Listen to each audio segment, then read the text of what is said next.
ان مساجد کی بات کروں جو پچھلے دنوں ہماری نظر کے سامنے آئی. ایک مسجد کے متعلق مجھے پتہ لگا کہ امام صاحب کو مسجد کمیٹی نے بلایا اور ان سے کہا کہ حضرت وہ آپ کے گھر کا بل اس بار 16,000 روپے آیا ہے, تو یہ لیجیے آپ ادا کیجیے. بھائی یہ تو آپ کی ذمہ داری ہے. آپ ہی لوگ تو بڑے زور سے اور بڑے شوق سے یہ بات کرتے ہیں ہم امام صاحب کو گھر بھی دے رہے ہیں, کرایہ بھی دے رہے ہیں, ہم امام صاحب کو بجلی بھی دے رہے ہیں, پانی بھی, سب فری ہے. نہیں امام صاحب 16,000 روپے بل ہے, زیادہ ہے, ہماری استعداد نہیں ہے, آپ بھریے. امام صاحب نے کہا یار میں نہیں بھر سکتا. انہوں نے کہا اگر آپ نہیں بھر سکتے تو آپ فارغ, ہم آپ کو نہیں رکھیں گے. امام صاحب کہہ رہے ہیں میری 18,000 روپے تنخواہ ہے, 16,000 بل کیسے بھروں گا. واللہ وہ بندہ عالم ہے, مفتی ہے, بہترین مدرس ہے, اور 8 سال سے اس مسجد کا امام ہے. نہیں مانے کمیٹی.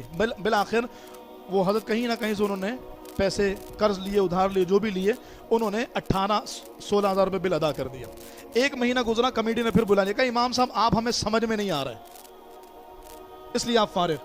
امام صاحب نے کہا کوئی عذر شرعی بیان کرو. نہیں بس ہماری مرضی, آپ فارغ. یعنی یہ کمیٹیاں معاذ اللہ خود کو فرعون سمجھتی ہیں, یہ کمیٹیاں خود کو معاذ اللہ خدا سمجھتی ہیں, بس ہماری سمجھ میں نہیں آ رہے. ایک جگہ پہ کہا امام صاحب کی قرت ہمیں سمجھ میں نہیں آ رہی. میں نے کتنے عرصے سے امام صاحب ہیں, کہا 4 سال سے. میں نے کہا 4 سال کے بعد آج غلطی نظر آ رہی ہے. جو خود غلطی نکال رہا ہے اس کو سورہ فاتحہ پڑھنے بھی نہیں آتی. جو خود غلطی نکال رہا ہے وہ سورہ اخلاص بھی نہیں پڑھ سکتا صحیح, اور وہ کہہ رہا ہے 4 سال کے بعد امام صاحب کی تلاوت سمجھ میں نہیں آ رہی, امام صاحب کا بیان سمجھ میں نہیں آ رہا. یار امام صاحب ہمارے مزاج کے مطابق نہیں. آپ شرعی غلطی بیان کریں, کوئی ایک شرعی غلطی نہیں ہے بیان کرنے کو, لیکن مسجد میں فساد مچایا ہوا ہے. اور پیچھے سے یہ کہتے ہیں کہ جی امام صاحب نے لڑکوں کو جمع کر کے, نوجوانوں کو جمع کر کے ورغلا دیا, ہمارے خلاف کر دیا, امام صاحب کی وجہ کا چندہ کم ہو گیا ہے.